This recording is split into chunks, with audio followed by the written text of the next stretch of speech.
Yes, many of you might think this is where I belong. Maybe a padded room, perhaps, but nonetheless behind some locked door. And no, that's not what we're going to talk about today, thankfully, because I don't want anybody telling me this is where I belong. What we are going to talk about is those situations where you've got to make a choice and your interests are being played against the interests of somebody else.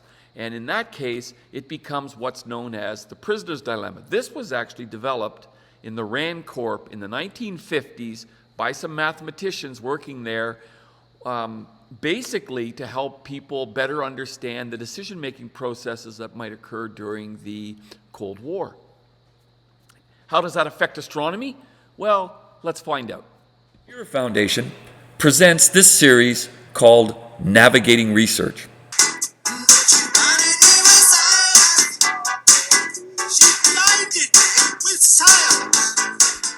The idea of the prisoner's dilemma was created by these two scientists at the Rand Corp in 1950, Merrill Flood on the left and Melvin Drescher on the right.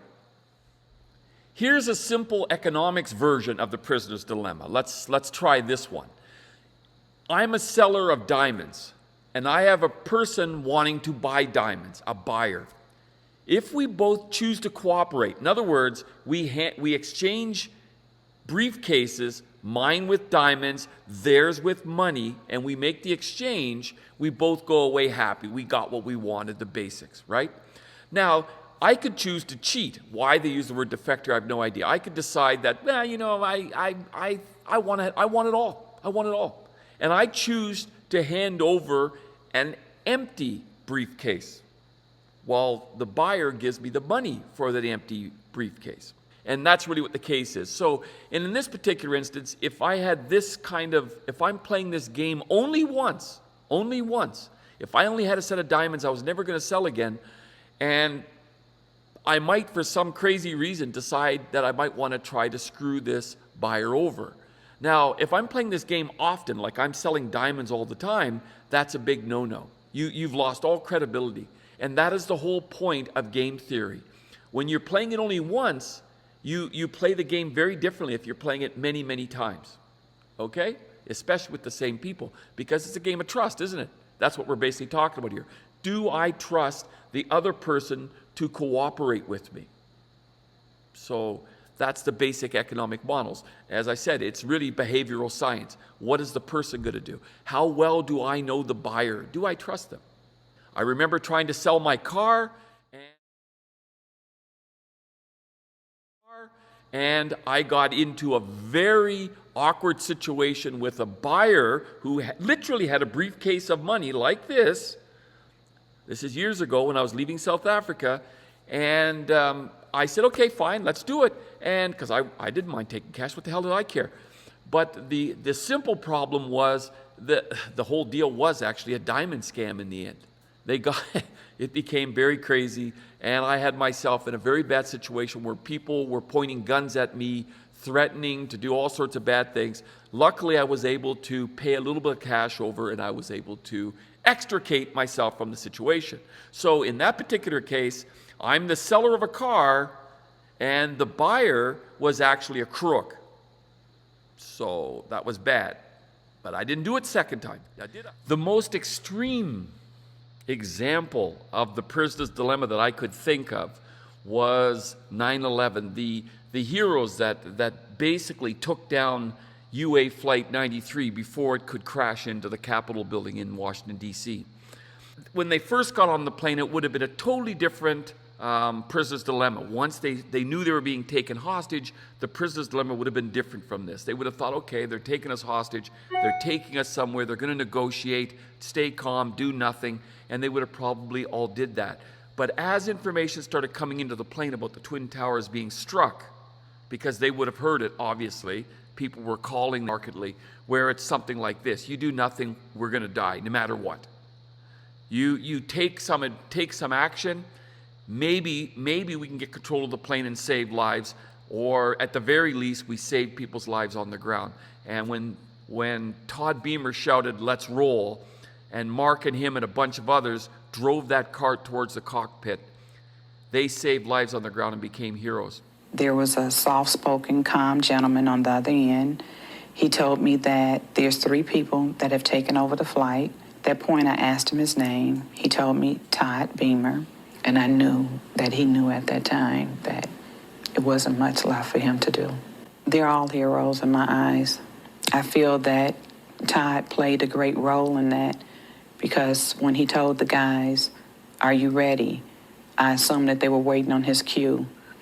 Then they responded to him, and he said, "Okay, let's roll." I wouldn't want anybody to face this kind of prisoner's dilemma. I'm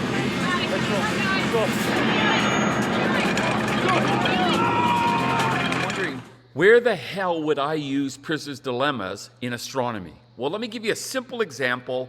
You're a graduate student, you're looking for a topic to do your thesis on, and you have a choice. You can do it on a topic that your supervisor is interested in, something that they do research in, or you do another field or another topic. And then the supervisor who's looking at you as a student is going, I'm going to spend a lot of time with this student or very little time with this student. And a lot of that will be dependent upon what you choose. So if you're choosing another topic, they may be saying, well, the decision's out of my hands. I know very little of this. So how you would solve your prisoner's dilemma would be, okay, it's in my best interest to choose a field, a thesis topic that's in the same field of research that my supervisor has. Because then I'll guarantee that they give me a lot of time and I'll likely pass. The more time you have to solve any kind of decision, whether it's a prisoner's dilemma or something else, you're given time to get more knowledge to make a better decision. But in this particular prisoner's dilemma, the graduate student's going to choose a topic in the field of interest of the supervisor to ensure they're successful. A far more interesting example of the prisoner's dilemma, you can see it here, the African bid to host the square kilometer rate, which, by the way, we were successful in 2012. They chose to share it between Australia and South Africa, Australia and Africa. Okay. But at the time, in 2009, it wasn't certain. It wasn't clear that we had a good chance of winning. And we needed to continually evolve and develop our lobbying strategy to ensure we got the best outcome. That's what you're doing, right? It's a $5 billion investment in Africa if we win the bid. One of the issues that we had politically, there are 2 issues. They're separated, technical versus political. Technical is the site very good? Can you operate the site cost effectively? Those are technical issues. But political issues are also important, and it's something that people don't think about in science, but they are important. Politically, we were 9 countries in our bid. And for the community, the astronomy community, who were to choose the site, the preferred site between us and Australia, they would look at that as a weakness, not as a strength. Because politicians, governments change, and interests in countries change. So it could be dangerous. In fact, at the time of our bid in 2009, Madagascar was under military rule. They had had a coup.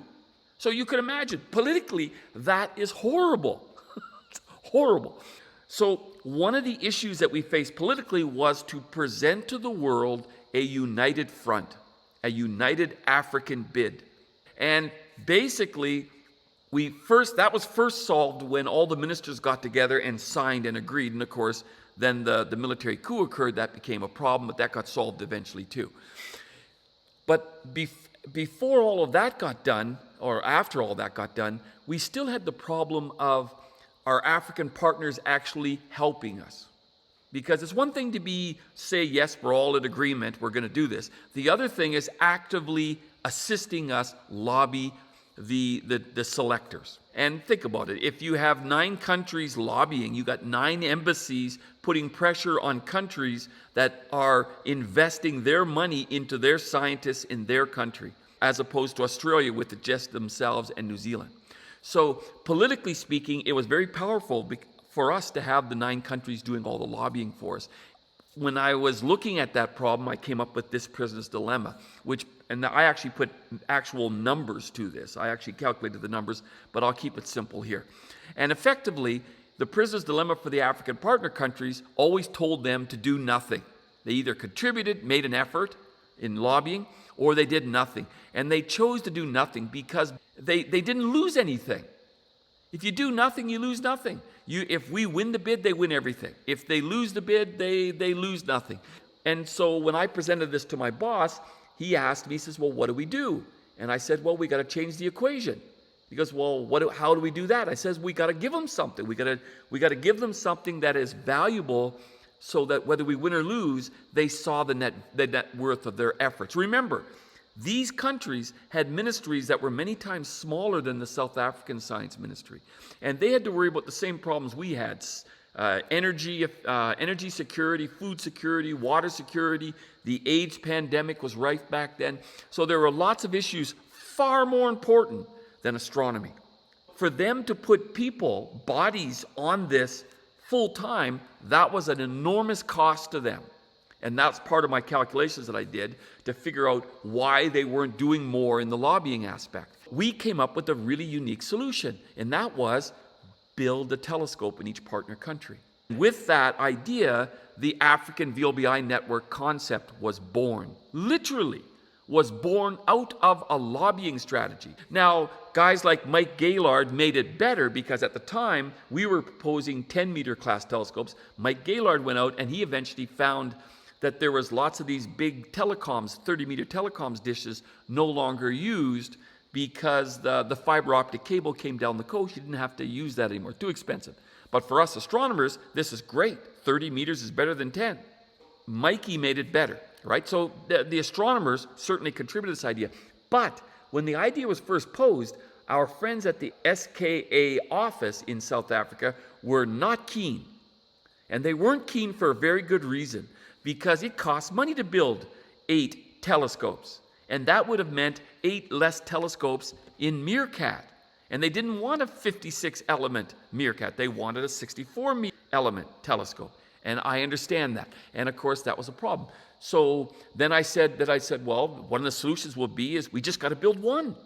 We build one with the promise of others to come, and they'll all think they're next. Well, by the time we win the bid and the construction begins, we don't have to build anything. That was sort of the logic behind it. And that still didn't satisfy our SKA friends. They were very seriously interested. They didn't want to lose anything. I don't blame them. I just don't. I mean, you're building a telescope. You got in mind what you want to do. Live with it. Do it. We were lucky enough to raise money from the African Renaissance Fund to build out these. We had then, at the time, we promised to build 6 10-meter class telescopes, not 8, but 6. The money was handed over, and then Mikey found these big dishes, and then they converted the dish in Ghana, but regrettably, they used all of the money on the single dish, so we never got to get the other ones.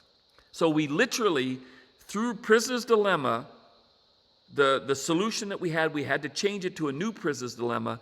We literally invented a telescope purely for lobbying purposes, and now we're trying to make it a reality.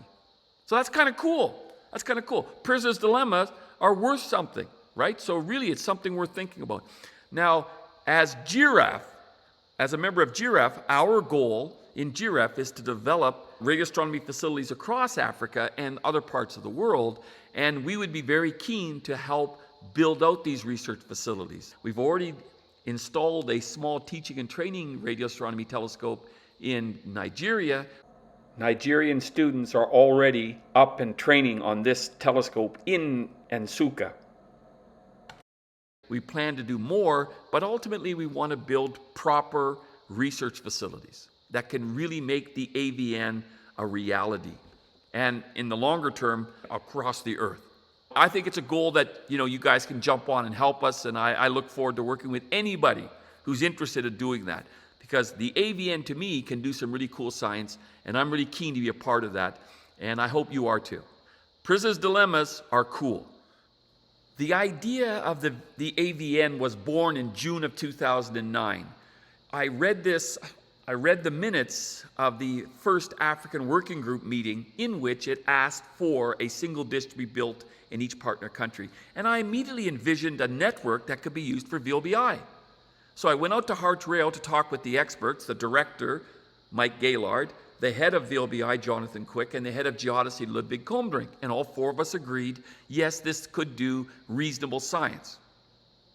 In 2010, after I'd been using this idea of the VLBI for the lobbying strategy and this prisoner's dilemma, in 2010 I took Lamech to Hartrail, and he said to Mike Gaylord, hey, we got one of these in Zambia.